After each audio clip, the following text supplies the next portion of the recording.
안녕하세요. 자, 86조 10번부터 하면 되겠죠? 자, 다음 글의 내용을 잘못 이해한 거 그랬습니다. 자, 이 글에서 역사적 사실을 화자로 삼았죠? 역사적 사실을 화자로 삼아서 거기 중간에 보면, 즉 역사가는 이런 것들에 틀려서는 안 된다라고 먼저 전제하고, 그러니까 이런 구체적 사실들을 잘못 알아서는 안 된다. 예를 들어 갑오개혁이 일어난 해를 1789년 이렇게 오해하면 안 되겠다. 즉 이렇게 역사가는 이런 것들에 틀려서는 안 되지만, 하지만 그건 역사가의 의무지 미덕이 아니다. 그러니까 역사적 사실에 대해 바로 알고 있다는 건 역사가가 지켜야 될 의무지 그걸 자랑으로 내세울 건 아니다. 이런 얘기죠. 이 글의 핵심은 그거죠. 따라서 이 글의 내용을 잘못 이해한 거 2번이죠. 역사적 사건이 벌어진 시기가 중요하지 않다는 게 아니라 역사가는 그건 당연한 일이고 역사적 사실을 정확히 아는 건 당연한 일이고 거기서 한 걸음 더 나아가야 된다. 이 얘기를 하고 싶은 거지. 그러나 역사적 사실을 정확히 즉 기록하는 것은 역사가의 의무다. 그걸 대단한 일이냐 여기서는 안 된다. 이걸 얘기하고 있는 거네. 이해됐어요? 자, 다음 문제 봅시다. 거기 11번. 진달래가 한참이다. 이건 자주 했던 것이라 쉽죠? 한참은 오랜 시간이라는 뜻이고, 즉 여기 문맥에 어울리는 건 뭐야? 한창이죠. 어떤 기운이 왕성한 때를 한창이다 라고 합니다. 어떤 기운이 왕성한 때에는 이응을 써서 한창이다 라고 하죠. 다음 2번. 기획안을 결제해달라 라고 했을 때, 결제해달라 했을 때 이를 쓰는 거죠. 결제하면 이를. 그래서 스님이 여기 이 모음을 나라고 여기라고 그랬어. 나에게 돌려주면 결제 이고, 예를 들어 돈을 지불해서 내게서 나가면은 뭐야? 결제 이고. 이러면 아마 헷갈려도 까먹지 않을 거예요. 그래서 내게 돌려주는 거니까, 기획안은 즉 검토를 받고 다시 돌려받는 거니까 결제 이를 써야죠. 틀렸고. 3번.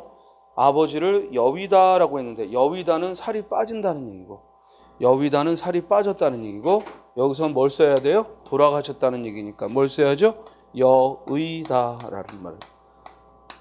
여의다와 여위다는 완전 별개의 말입니다. 틀렸고. 다음. 가물에 콩나드 됐을 때 그만큼 드물다 이런 얘기인데, 이 속담의 뜻은 가물이라는 말은 뭐하고 복수표준어다? 가뭄과 복수표준어다. 따라서 가물, 가뭄, 복수표준어. 정답은 4번. 12번. 표기가 옳게 짜여진 거. 자, 항상 어떤 표기를 물었을 때 그게 둘 다 있는 거라면 문장에서 실마리를 찾아야 되고, 반면에 하나만 맞고 하나가 틀리는 건 문장을 안 봐도 돼요. 자, 기억은 문장을 봐야 돼요? 문장을 안 봐야 돼요? 문장을 봐야죠. 둘 다 있는 말이죠. 세우다와 세우다는 둘 다 있는 말이니까 실마리가 되는 건 밤이죠. 밤을 새다. 그리고 밤을 세우다. 이때 어이예요? 아이예요? 아이죠. 그래서 밤을 세우다죠. 어떤 계획을 세우면 뭐라고 그러죠? 어이를 써서 계획을 세우다고 밤을 세우다죠. 따라서 답은 이제 2번 아니면 4번이죠. 다음. 닥달하다라는 말은 문장을 봐야 돼요? 표기로 알 수 있어요? 표기로 알 수 있죠. 왜냐하면 기억 받침에 닥달은 없는 말이기 때문에. 즉 닥달하면 닦아 세우다, 상대를 몰아붙이다 라는 뜻으로 쌍기역을 써야죠. 닥달. 정답은 몇 번? 4번.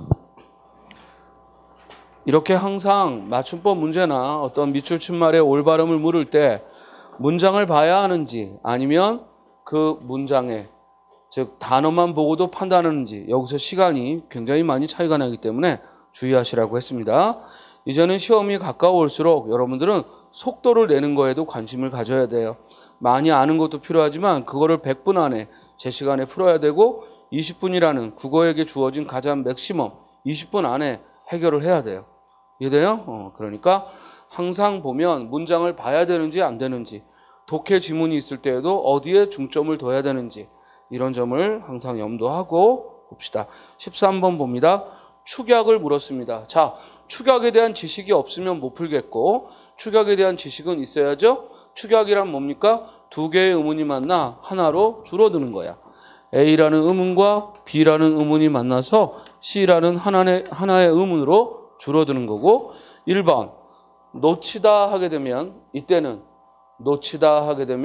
이때는 축약된 건 없죠. 대신 음절의 끝소리 규칙에 의해서 히읗은 디귿으로 발음 나는 것이고 따라서 이때는 축약은 관계없고 2번 헛웃음 했을 때는 역시 음절의 끝소리 규칙에 의해 시옷이 디귿으로 발음되고 뒤로 이어져서 절음 법칙이 적용되는 거고 3번 똑같이 했을 때는 티읕이 이모음 앞에서 치읓이 되는 건 교체죠. 국외음화입니다. 국외음화는 티읕이 치읓으로 교체된 거죠. 그러나 다치다는 먼저 다치다의 진행 과정을 보면 디귿과 히읗이 만나 1단계 뭐가 돼요?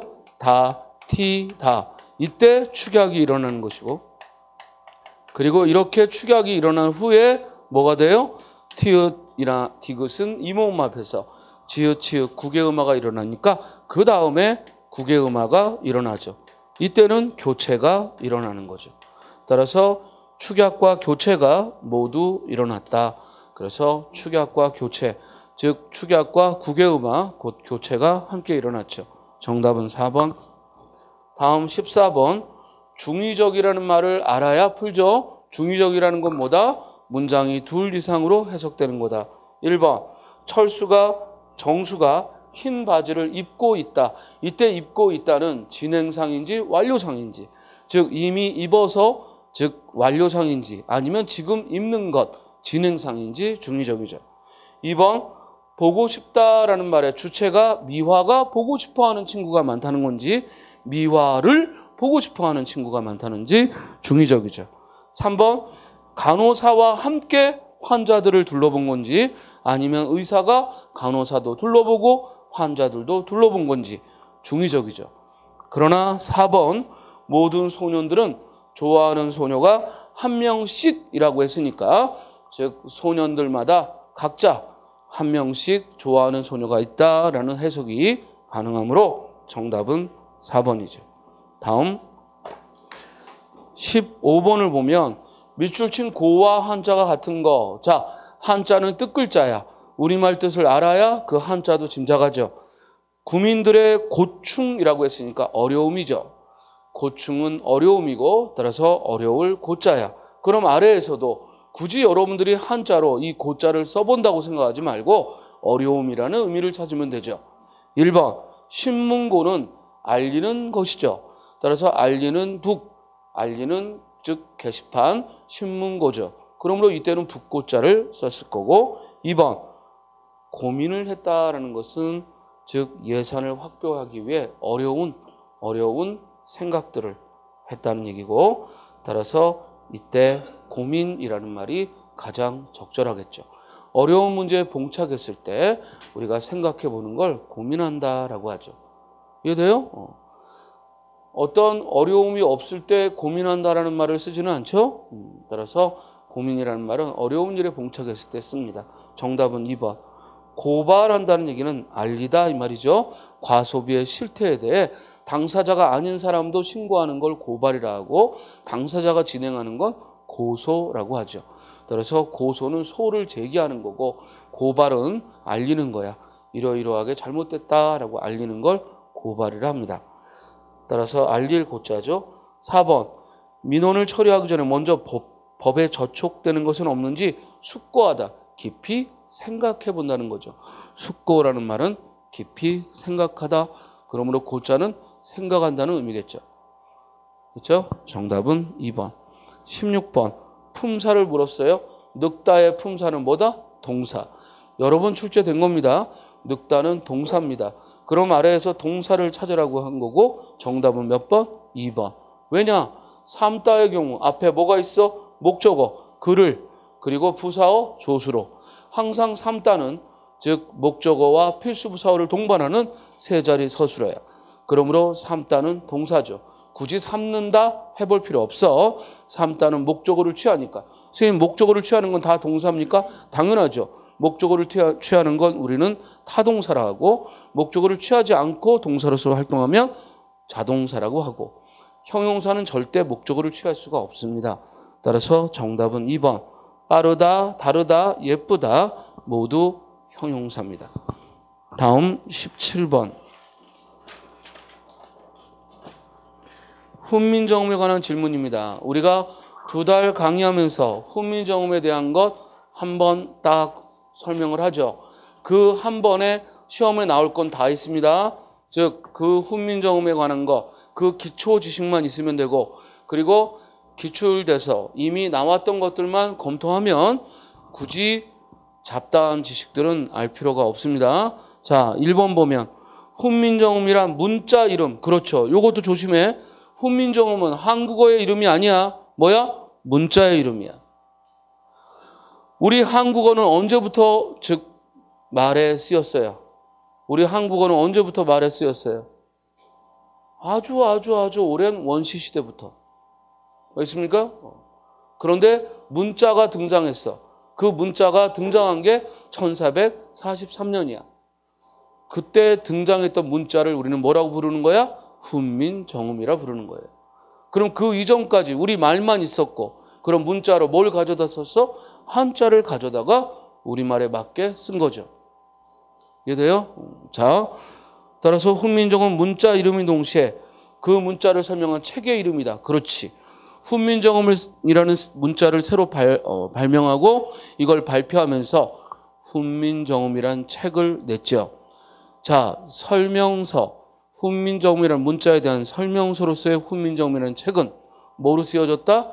한문으로 쓰여졌고, 그 책을 뭐라고 불러요? 훈민정음 해례본이라고 부릅니다. 훈민정음 해례본, 즉 훈민정음이라는 문자에 대한 설명을 적어놓은 거야. 그걸 줄여서 훈민정음이라 하고 훈민정음 해례본이라고도 하죠. 2번, 문자로서의 훈민정음은 유네스코에서 지정된 세계문화유산. 틀렸죠? 우리가 문자로서의 어느 나라의 문자를 세계문화유산으로 올리지는 않습니다. 그러면 전 세계 문자는 모두 문화유산에 올라가야죠.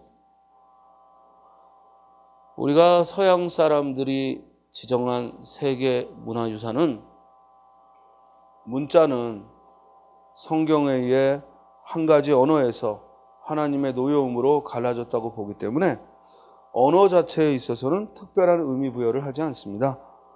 만약에 그 나라 문자를 모두 문화유산으로 여긴다면 아마 전 세계의 문화유산은 차고 넘칠 겁니다.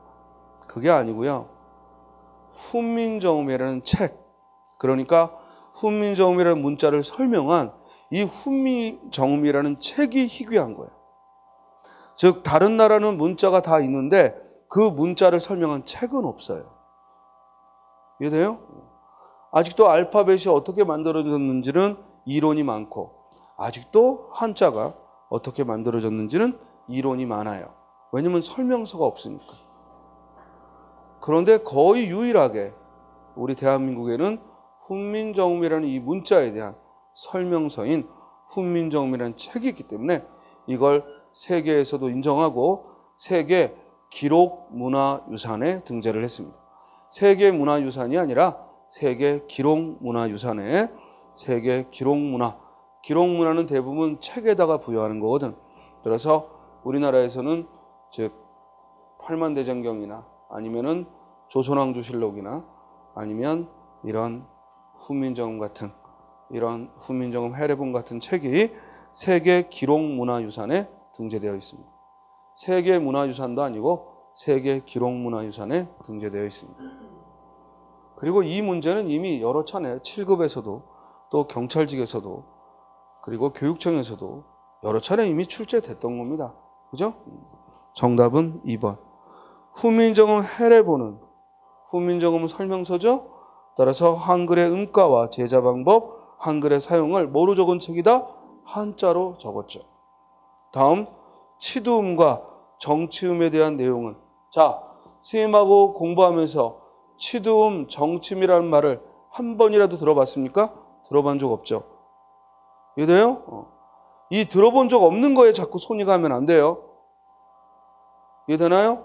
따라서 치도음, 정치음에 대한 내용이 훈민정음 해례본에 포함되어 있지 않다는 걸 쌤이 뭐라 설명하겠어요? 이해돼요? 포함되어 있다면 설명을 했겠죠. 알겠습니까?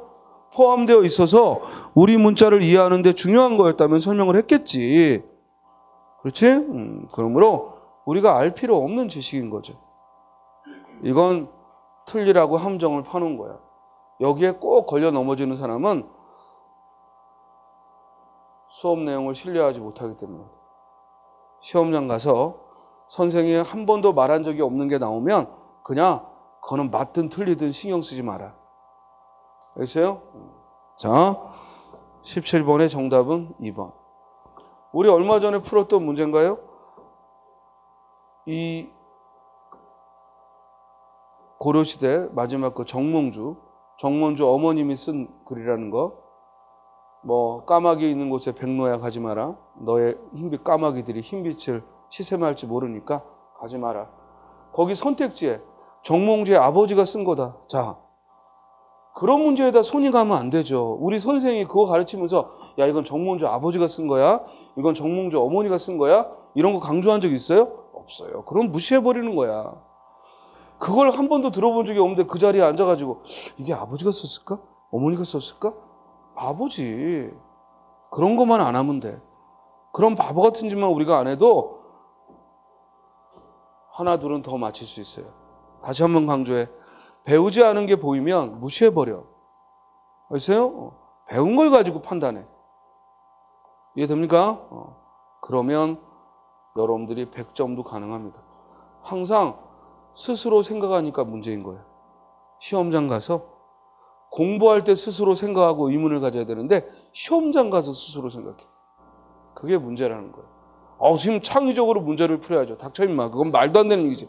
우리 시험 자체가 창의성을 요구하는 게 아닌데 무슨 창의적으로 풀어. 알겠어요? 무조건 누구의 말에 기울여야 돼. 출제자가 묻는 거에만 답하면 되는 거야. 알겠어요? 자, 따라서 17번의 정답은 2번. 18번. 다음 글에 대한 설명으로 옳지 않은 거. 정진권의 자장면이라는 글이야. 이게 수필인지 아니면 소설인지 아니면 산문시인지 그건 중요하지 않아. 다만 이 내용을 묻고 있어. 1번. 일상적인 소재 맞나요? 예. 읽어보니 그렇죠? 어렸을 때 자장면을 먹으러 갔던 경험이야. 2번. 기억을 중심으로. 그렇죠. 1번. 추억을 얘기했다는 얘기니까 기억을 중심으로 편안하게 말했다. 맞죠? 왜냐면 화제가 자장면을 먹은 경험이니까 이게 무슨 1987년 박종철 치사 사건을 소재로 삼은 것도 아니고 왜 돼요? 2016년 뭐 촛불 혁명을 소재로 삼은 것도 아니고 자장면 먹었다는 거잖아. 그러니까 편안한 소재죠. 됐습니까? 얼마 전에 아케이드라고 그러나? 그 지하에 요즘 쇼핑몰 같은 지하에 음식점들 쭉 있잖아. 그러면 그런 데 자장면집은 더럽게 비싸요. 자장면 하나에 9,000원. 그죠? 탕수육 하나 25,000원 이래요. 왜 나만 처음 봐요? 그런 거 있잖아. 그 얼마 전에 갔는데 그리고 뭐 다른 집들도 있는데 다른 집들은 줄이 쫙 서 있는 거야. 무슨 뭐 터키 국수 그러면 쭉 서 있고 뭐 있고 여의도에 있는 곳인데 쌤이 처음 가봤어요. 약속이 있어가지고. 근데 마땅히 뭐 저녁 먹을 때도 없고 그래가지고 그냥 나는 그런데 자장면집은 맛이 있거든. 동네하고는 좀 다르거든. 짜장면 이런 거 없거든. 알겠어요? 그래서 단순하고 심플한데 맛있어. 거기 갔어요. 근데 최저가 25,000원 막 30,000원 이러는 거. 벌써 심리적인 부담이 생기고 뭘 먹을까? 근데 자장면만 먹기엔 그렇고 볶음밥이 18,000원이야. 그래서 볶음밥을 먹게 되고 그래요. 그래서 상대에게 자, 뭘 드시겠어? 그랬더니 상대도 이제 눈치를 보는 거지. 그래서 이걸 뭘 먹어야지 이게 서로가 여유로울까? 그래서 어차피 뭐 2개는 시켜야 될 것 같고 2사람이니까. 그래서 그냥 이왕 이러는 거 맛있는 거나 먹자. 그래서 나는 탕수육밖에 솔직히 아는 게 없으니까 뭐 드시겠어? 그랬더니 찰리 치킨? 그러니까 치킨 뭐라고? 찰리 치킨인가 뭐 치킨 들어가는 건데 찰리 소스가 발라진 거야. 나는 중국 음식에서도 그런 걸 파나 그럼 처음 봤는데 어쨌든 그게 맛있다는 거야. 그래서 나는 탕수육도 맛있긴 한데 또 새로운 거 먹어보시라고 그거 하고 그리고 게살 볶음밥? 게살을 위에다가 잔뜩 얹어놓긴 했던데 비싸긴 비싸더라고. 딱 시켰어요. 그리고 그럼 벌써 2개 시켰더니 5만 원 돈인 거야. 어쨌건 내가 이걸 끝장을 내야겠다. 왜냐면 맛있게 먹어야지. 그래가지고 이제 적당히 덜고 그죠? 그 다음에 이제 먹었어요. 정말 맛있어. 정말 25,000원이 아니라 정말 왜냐면 우리 보통 시키는 치킨의 반도 안 돼. 양은. 근데 정말 맛있어. 그래가지고 정말 이렇게 맛있으면 돈이 안 아깝구나. 그냥 다른 날 25,000원 아끼지 뭐. 정말 맛있더라고. 그리고 게살볶음밥도 정말 맛있어. 그러니까 그만한 값을 받더라고. 왜냐면 다른 데보다도 좀 더 비싼 거야. 그러니까 백화점 우리 위에 중국집 가도 한 2만 원이거든. 2만 원, 23,000원 아니면은 볶음밥 같은 거 12,000원, 13,000원. 근데 한 5,000원씩 더 붙어 있는 거야. 그러니까 여의도가 맨 직장인들 금융사 이런 데가 많기 때문에 아마 조금 그 가격을 더 붙인 것 같아요. 그런데 너무 맛있어. 그래서 정말 맛있구나. 끝이야 그 얘기가. 그래서 맛있는 걸 자장면 하길래 갑자기 떠오르네. 자, 그래서 기억을 중심으로 편안하게 얘기한 거고. 오늘 선생님이 지금 딴 얘기하면 안 돼. 진도 다 나가야 되기 때문에. 자, 3번 대상의 소박함과 정겨움을 중심으로. 그렇죠? 소재가 정겹잖아. 자장면 먹고 그 경험이니까. 대상을 의인화했대. 자, 여기 자장면이 막 걸어다녀? 아니면 자장면을 통해 나는 앞으로 자라나서 자장면처럼 사람들에게 먹혀야겠구나. 이런 무슨 교훈을 줘요? 틀렸죠? 정답 몇 번? 4번. 다음 19번. 논리전개에 따라 가라의 순서가 가장 적절한 거. 항상 맨 첫 단락을 줬을 때에는 첫 단락에 집중해라. 20세기 한국 지성인의 지적 행위는 그들이 비록 한국이라는 동양인종의 피를 받고 있음에도 불구하고, 자, 그들이 비록 여기서부터 불구하고까지 가로치고, A에도 불구하고 B다 그러면 중요한 건 어디야? B야. 이해돼? 지금 가로치라고 한 건 읽으면서 잊어버려도 되는 거야. 결국 우리가 이어갈 것은 한국 지성인의 행위는 뭐다? 대체로 서양이 동양을 해석하는 그러한 틀 속에 이루어졌다. 즉 동양인임에도 불구하고 서양의 틀 속에 이루어졌다. 이게 말하고 싶은 거야. 됐어요? 그러면 서양의 틀 속에 이루어졌으니까 뭘 얘기하고 싶은 거야? 지금 문제를 제기한 거야? 설명한 거야?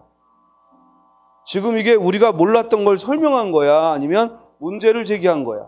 문제를 제기한 거지. 이거 몰랐던 사람이 누가 있어? 우리 학문이 서양 학문에 경도되었다는 건 다 아는 거지. 자, 문제를 제기했으면 이제 뭐가 나와야 돼?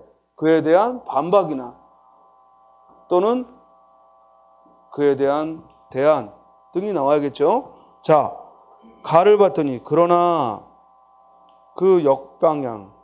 자, 여기 지시어 그가 등장해. 그것은 뭘 가리켜? 서양이 동양을 해석하는 그러한 틀 속에 이루어졌다는 거예요. 그것의 역방향, 즉 동양이 서양을 해석하는 행위는 결국 이 지시어 그 때문에 결국 가가 바로 첫 단락 다음에 와야 돼요. 만약에 이 지시어가 없다면 그 위에 서양의 틀 속에 있다는 얘기를 상수라는 얘기가 더 나오면 돼요. 그런데 나를 읽어도 다를 읽어도 라를 읽어도 결코 서양의 틀 속에 있다는 말에 대한 상수는 없어요. 그렇다면 그러나와 그라는 지시어가 바로 첫 단락 다음에 이어지는 게 좋겠죠. 그래서 시험 문제도 쉽게 가만 발견해도 답을 찾게끔 냈습니다. 정답 몇 번? 1번. 됐어요? 자, 다음 20번. 가로 안에 들어갈 내용으로 가장 적절한 거. 잊지 말 거. 항상 가로 안에 들어갈 말은 그것이 속담을 묻는 건지 어떤 핵심어를 묻는 건지 한자어를 묻는 건지 그걸 판단해야죠. 그래서 선택지를 먼저 봤더니 문장이 나왔어요. 그러면 지금 이 빈칸은 이 두 번째 문단의 처음이에요? 첫 문단의 끝이에요? 첫 문단의 끝이야? 두 번째 문단의 처음이야? 두 번째 문단의 처음이야. 그러면 우리가 글을 쓸 때 문단을 구성하는 가장 기본이 뭐라고? 문단을 구성하는 가장 기본이 뭐라고요? 중심 문장 플러스 뭐다? 뒷받침 문장이에요. 이게 가장 기본이야. 기본. 알겠어요? 그러면 지금 중심 문장이 비어 있는 거야. 그럼 어딜 봐야 돼요? 앞단락이 아니라 어딜 봐야 돼요? 뒷단락을 봐야지. 왜냐면 뒷단락이 처음이니까. 이해돼요? 그 뒷단락의 요약이 빈칸에 들어가면 되죠. 자, 뒷단락을 봤더니 그것은 뭘 가리켜요? 빈칸에 있는 것은 개인뿐 아니라 국가 간의 관계도 마찬가지다. 어제의 맹방들이 오늘에는 맞서게 되는가 하면 서로 으르렁대던 나라끼리 친선사전을 교환하는 사례를 우리는 얼마든지 보고 있다. 그것은 오로지 소유의 바탕을 둔 이해관계이기 때문이다. 결국 소유욕은 이해관계와 비례한다는 얘기. 정답 몇 번? 3번. 자, 다시 한번. 만약에 문단에 맨 끝이 비어 있다. 그리고 다음 문단이 이어진다. 그러면 다음 문단은 함정이야. 이해돼요? 그냥 길게 보이게 하려고 한 거야. 이해됩니까? 어딜 봐야 돼? 앞을 봐야죠. 앞을 봐서 뭐 하면 돼요? 요약해주면 되는 거예요. 이해돼요? 지금 우리가 푼 것처럼 문단의 맨 앞이 비어 있다. 그리고 그 앞에 문단이 또 있다. 앞에 건 뭐야? 함정이죠. 알겠습니까? 어딜 보면 돼요? 뒤를 보면 돼요. 선생님, 항상 그럼 빈칸은 중심 문장이 출제가 됩니까? 당연하죠. 당연하죠. 이해됩니까? 그 문단에 쓰잘데기 없는 그런 부연하는 문장을 시험에 내겠어요? 그런 일은 없어요. 알겠습니까? 만약에 중심 문장이 아닌데 낸다면 그거 뭐 물어보는 거예요? 속담이나 격언이나 한자 성어나 이런 거 묻는 거죠. 알겠습니까? 안 그러고 어떤 문장이 비어 있다면 그건 무조건 뭐라고? 중심 문장이에요. 이건 시험 출제의 철칙이야. 룰이라고, 룰. 알겠어요? 그러니까 잘 모르겠으면 중심 문장 같아 보이는 거 써도 답이 돼. 알겠어요? 자, 만약에 이 빈칸이 속담이나 격언이나 또는 한자 성어를 묻는 거라면 어떻게 풀어야 돼요? 어떻게 풀어야 돼요? 바로 그것이 쓰여 있는 뭐야? 앞뒤를. 알겠습니까? 그 안에서만 뱅뱅 돌면 답이 찾아지는 거야. 알겠죠? 자, 따라서 정답은 3번입니다. 다음 2016년 국가직 1번 외래어 표기. 플레 시 맞죠? 맨 끝에 sh는 시로 쓴다. 플레 시입니다. 리더 10이고 시죠. 2번 이게 틀렸죠? 쉬가 아니라 슈입니다. 슈림프. 쉬가 없어. 슈야. 슈림프. 그래서 자음 앞에서 즉 sh는 슈. 그래서 슈림프. 정답은 2번 프레젠테이션이죠. 프리젠테이션이 아니라 주로 이렇게 외래어를 시험에 물을 때는 우리가 평소에 잘 못 쓰고 있는, 잘못 쓰고 있는 것들을 들기 때문에 외래어는 우리가 일상생활에 쓰는 거 주요하다 여기는 거 외워두면 그게 나오죠. 우리 외래어폐기 초반에는 뭐야? 뭐 불도저니, 트랙터니, 또는 호치키스니 이런 거 나왔어요. 알겠어요? 카메라니, 알겠습니까? 라디오니, 주스니 이런 거 물어봤다고. 그러니까 지금도 이 외래어는 무슨 전문 용어 같은 거 외우는 친구들이 있는데 뭐 4차 산업혁명을 뭐 외래어로 뭐라고 하는지 이런 거 외우라고 가르치는 사람도 있고 그런 걸 또 책에 써놓고 하는데 미친놈들이에요. 알겠습니까? 일상생활에서 우리가 실수하는 걸 내는 거예요. 파마하러 간 건지 퍼머하러 간 건지 알겠어요? 워크샵을 간 건지 워크숍을 간 건지 알겠습니까? 가스렌지인지 가스레인지인지 나르시즘인지 나르시시즘인지 알겠어요? 카라멜인지 캐러멜인지 코로멜인지 이런 거 묻는 거야. 그러니까 항상 외래어는 외울 것만 외우자. 넓히지 말고 일상생활에서 그리고 혹시 외래어가 낯선 게 있으면 그런 걸 눈여겨두자. 전문 용어는 기억하지 말자. 알겠죠? 전에 어떤 외부 모의고사 봤더니 의학용어를 외래어로 의학용어를 넣어놨어요. 그건 선생님이 많이 아파서 그래요. 알겠어요? 그러니까 자기가 관심 있는 걸 써놓은 거지. 낼 수가 없죠. 낼 수가 없죠.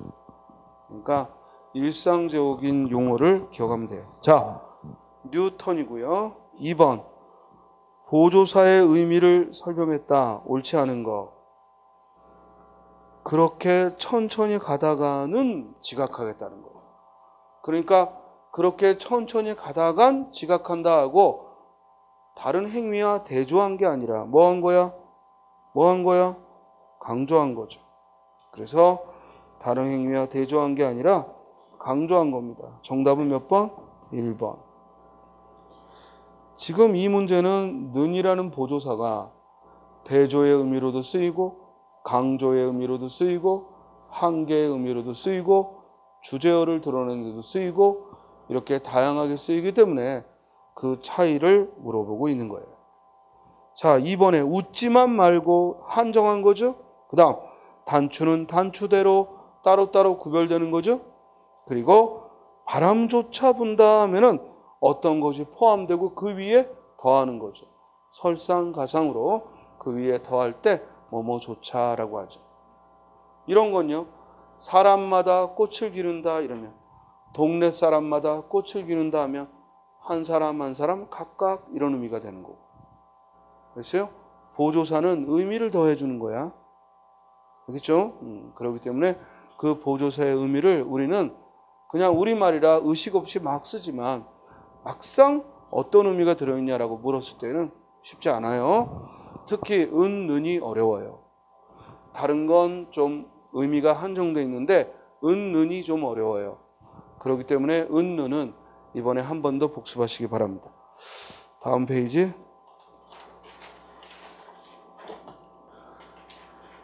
다음 상황에 어울리는 한자성을 물었습니다. 김만중의 사시남정기라는 책이 있죠. 고전 소설이고 그리고 이 사시남정기는 대체로 숙종과 장희빈 그리고 인현왕후의 얘기를 풍자했다고 알려져 있어요. 숙종과 장희빈과 인현왕후의 이야기를 풍자했다고 알려져 있는데 이 상황에 어울리는 걸 물었어요. 결국 사씨가 교씨의 모함을 받아 집에서 쫓겨나고 그러나 결국은 교씨의 사악함이 만천하에 드러나고 유아님이 유배지에서 돌아와 교씨는 사형되고 사씨는 누명을 벗고 집으로 온다는 거야. 어때? 결국 모든 일은 올바른 것으로 돌아갔죠? 따라서 사필귀정. 정답 몇 번? 4번. 어렵지 않은 문제죠? 1번.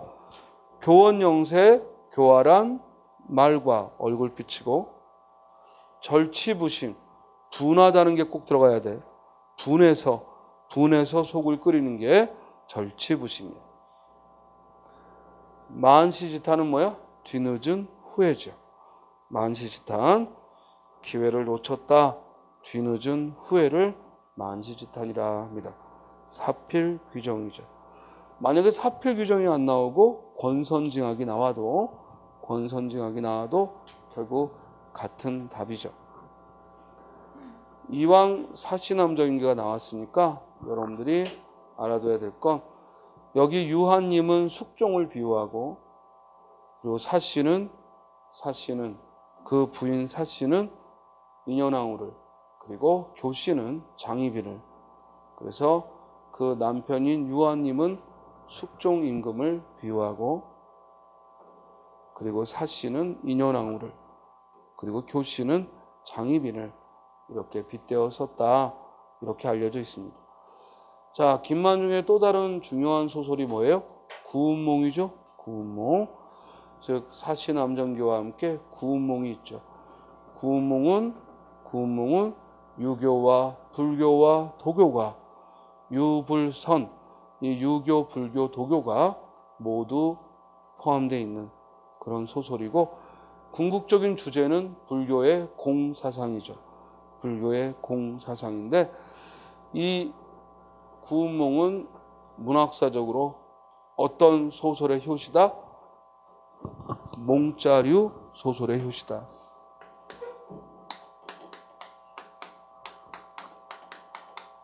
몽자류 소설의 효시다. 구운몽은 궁극적으로 몽자류 소설의 효시다 이렇게 평가받습니다. 그리고 사시남정기 같은 건 가정소설이에요. 가정 내의 문제를 다뤘기 때문에 가정소설이고 정치풍자라는 우의적 성격을 가지고 있지만 기본적으로는 가정소설이야. 반면에 구운몽은 사회소설이면서 그리고 구도소설이면서 사회소설, 구도소설 그리고 또 한편으로는 주인공 성진과 그리고 팔선녀가 꿈속에서 이제 양소유와 이처, 육첩으로 만나기 때문에 애정소설의 성격도 또한 가지고 있어요. 그래서 종합적 성격을 가진 것이 바로 구운몽이다. 종합적 성격을 가지고 있는 게 구운몽이다라는 겁니다. 자, 따라서 3번의 정답은 4번. 4번. 다음 글을 읽고 추론한 것은 그랬습니다. 자, 추론하라라고 해서 여러분들이 생각하면 안 돼요. 그냥 이 글의 요약을 찾으면 돼요. 또는 이 글의 중심 생각을 찾으면 돼요. 여러분들의 생각을 쓰면 안 되고. 자, 본문 봅시다. 한 연구원이 어떤 실험을 계획하고 참가자에게 이렇게 설명했다.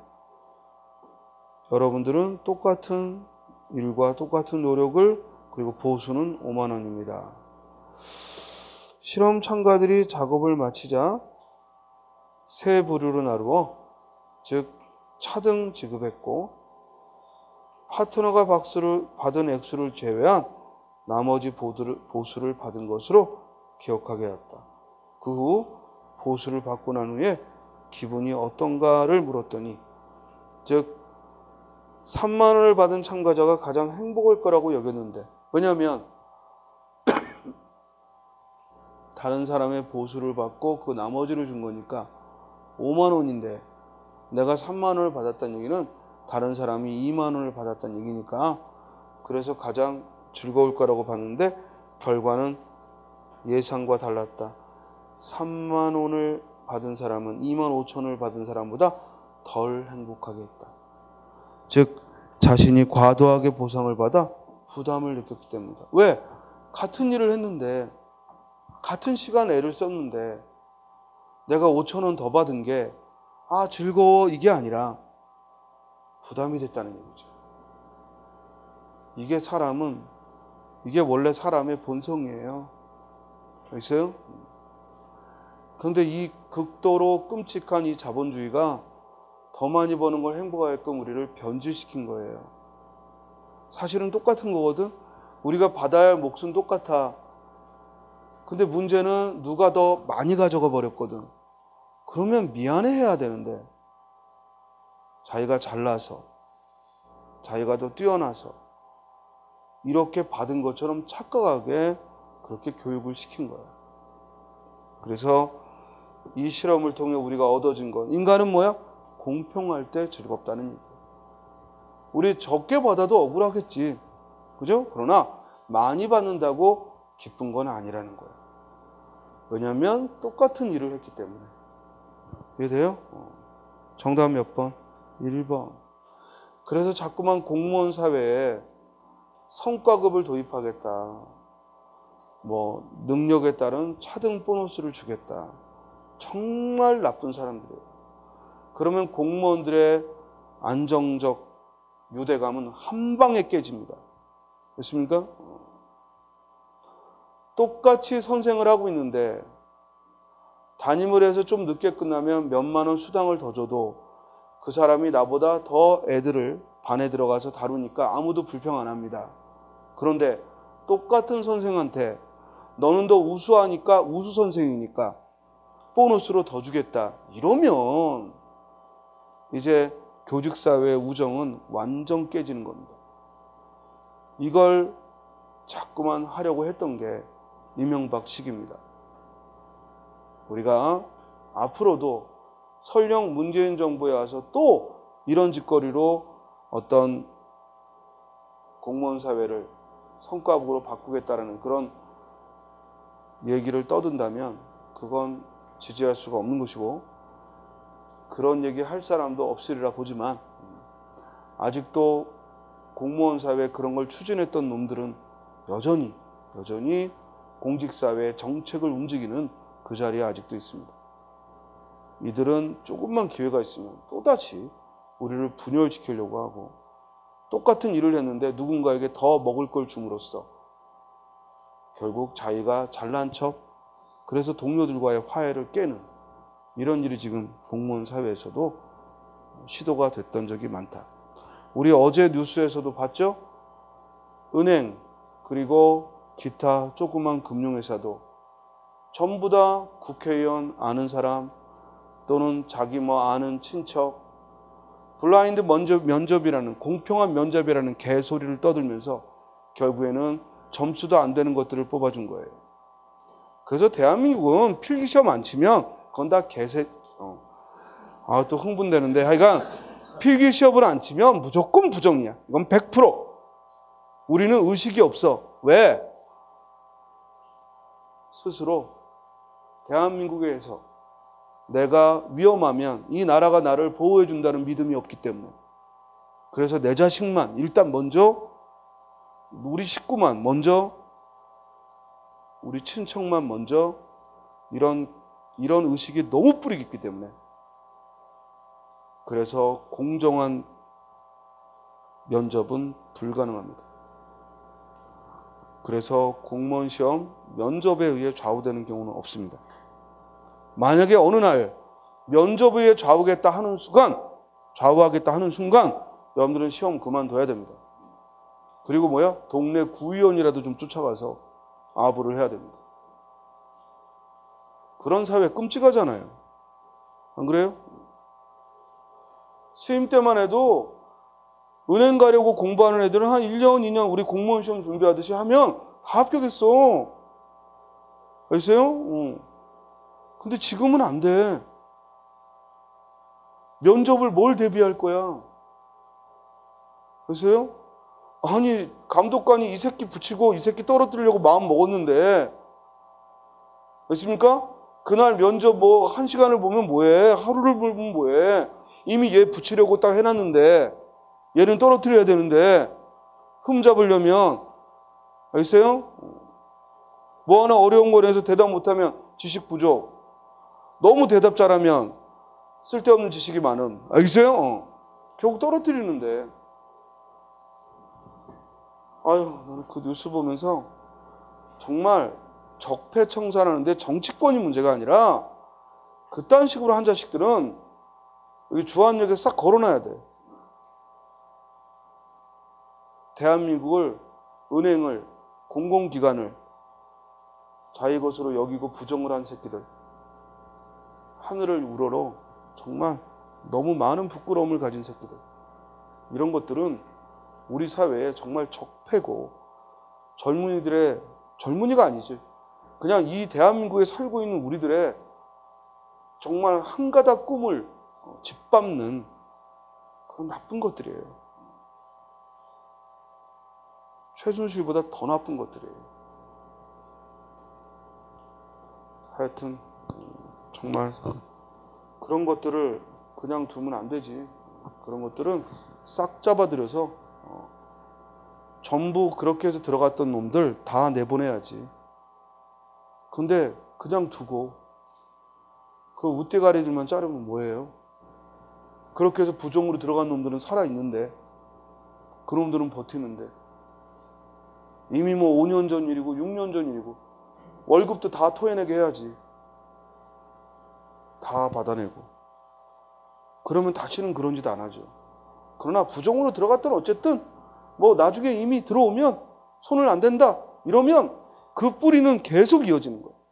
그러나 20년 전에 그렇게 들어갔더라도 기어이 찾아내서 네가 받은 월급 도로 다 내놔라 이러면 어떤 놈이 그런 짓을 하겠어? 무서워서. 하루아침에 거지 되는데. 인간이 두려운 건 돈 때문이야. 다른 거는 두렵지 않아. 그런 것들이 명예가 더럽혀지는 거 두려워하겠어요? 천만에요. 그런 것들은 국민들이 손가락질한다? 그거 염두에도 안 둬요. 왜? 우리 같은 국민들 만날 일이 없으니까. 다 끼리끼리 어울리니까. 지네들끼리 뭐야? 하고 속닥속닥 이러고 말아요. 그럴 때는 그런 것들의 양심의 가책을 기대하면 안 되지. 돈을 빼앗아야 돼. 재산을 몰수하고. 그러면 다시는 그런 짓 안 해요. 그것들이 제일 무서워하는 건 재산이거든. 아, 열받아서 수업하고 싶지가 않네. 내가 어제 뉴스 듣고도 너무 화가 나는 거야. 정말 내가 생각했던 예상을 뛰어넘어요. 그렇게까지 추하게 할 줄은 몰랐어요. 그런데 제일 윗대가리들이 추했으니까 그런 것들은 지가 잘못했다고도 못 느끼는 거야. 대통령이라는 것이 그러고 있었으니까. 대통령이라는 것이 국가 안보에 쓰라는 돈을 지 용돈처럼 갖다가 얼굴에다 쳐바르고 있었으니까 그 밑에 것들이 무서움을 느낄 리가 없지. 그래서 우리 속담이 다른 게 아닌 거예요. 윗물이 맑아야 아랫물이 맑은 거야. 하여튼 여러분들 그나마 달라진 세상에서 공무원을 할 수 있다는 거에 대해서 감사하게 생각하시고, 그리고 사람은 믿을 수가 없어. 이 사람들도 권력을 잡고 어떻게 변할지 모르는 거야. 그러니까 항상 눈 똑바로 뜨고 과연 옳은 길을 향해 가고 있는가. 물론 인간은 자기 욕심을 충족하려고 하지만 그것이 과연 우리 상식을 벗어나지 않는가. 이 정도는 우리가 지켜봐야죠. 자, 4번에 따라서 이 글에서는 공평한 대우를 받을 때 행복하다는 겁니다. 정답은 1번. 5번. 궁극적으로 강조한다 이런 말에 속지 마. 궁극적으로 강조한다 이런 말에 속지 마요. 궁극적으로 강조한다는 건 뭐예요? 주제 묻는 거예요. 주제. 알겠어요? 궁극적으로 강조한다는 게 뭐라고요? 주제 묻는 거예요. 본문 볼까요? 로마는 마지막으로 보아야 하는 도시라고 합니다. 로마의 자부심이 담긴 말입니다. 그러나 나는 당신에게 로마를 먼저 보라고 권유하고 싶습니다. 왜냐하면 문명이라는 무엇인가라는 물음에 진지하게 반성할 수 있는 도시이기 때문입니다. 질문. 지금 스님이 어떻게 읽었냐면 띄엄띄엄 읽었어요. 왜? 그러나가 문장 중간에 있기 때문에 앞에 내용과 뒤에 내용을. 어떤 사람들은 로마를 맨 처음 보라고 하지만, 아니 마지막을 보라고 하지만 나는 먼저 보라고 하고 싶다. 왜냐? 그래야 문명이 무엇인지를 알게 되기 때문입니다. 이 얘기죠? 결국 이 필자가 강조하고 싶은 것은 결국 문명관이라는 것은 가치관과 직결된다는 얘기입니다. 문명을 바라보는 시각은 그 시대의 가치관과 관계가 된다. 이 얘기를 하는 거죠. 이해돼요? 자, 그럼 선택지 보죠. 가치관이라는 낱말과 문명이라는 말이 나오는 건 2번밖에 없죠. 그럼 이게 답이에요. 딴 게 답이 아니라. 알겠어요? 선생님, 그러면 내가 이 내용을 읽었는데 주제가 뭔지 모르겠어. 그러면은 제일 많이 나온 단어가 들어간 걸 답으로 하면 됩니까? 맞죠? 왜? 제일 많이 나온 건 그걸 뭐야? 가장 강조한다는 거죠. 이해됩니까? 쌤이 좀 전에 부당한 입사의 폐해를 말하면서 제일 많이 얘기한 건 면접이란 용어야. 이해돼요? 그리고 개새끼고. 면접으로 뽑는 건 개새끼다. 이게 내 말의 핵심인 거예요. 이해돼요? 사람은요, 가장 많이 말하는 게 가장 강조하는 겁니다. 이해됩니까? 자, 따라서 이 글에서 가장 핵심은 문명을 반성적으로 보는 가치관이 필요하다. 이 얘기죠. 자, 6번. 글의 제목은 곧 뭐라고요? 주제예요. 본문 보면 평화로운 시대의 시인의 존재는 장식일 수 있다. 그러나 시인의 조국이 비운에 빠졌거나 통일을 이뤘을 때 시인은 장식의 의미를 떠나 민족의 예언가가 될 수 있고 민족혼을 불러일으키는 선구적 지위에 놓일 수도 있다. 예를 들면 더 읽을 필요 없죠. 왜? 이 뒤까지가 결국 예시고 이 글에서 말하고자 하는 건 시인은 뭐야? 선구자가 되거나 또는 예언가가 될 수도 있다. 뭐에 따라? 상황에 따라. 따라 시인에 뭘 쓴 거야? 시인에 뭘 쓴 거야?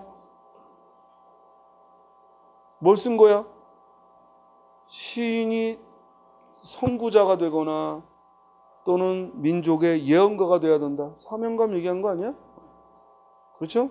자, 그래서 생명이라는 말은 좀 웃기고 시인이 처한 운명? 운명은 뭐야?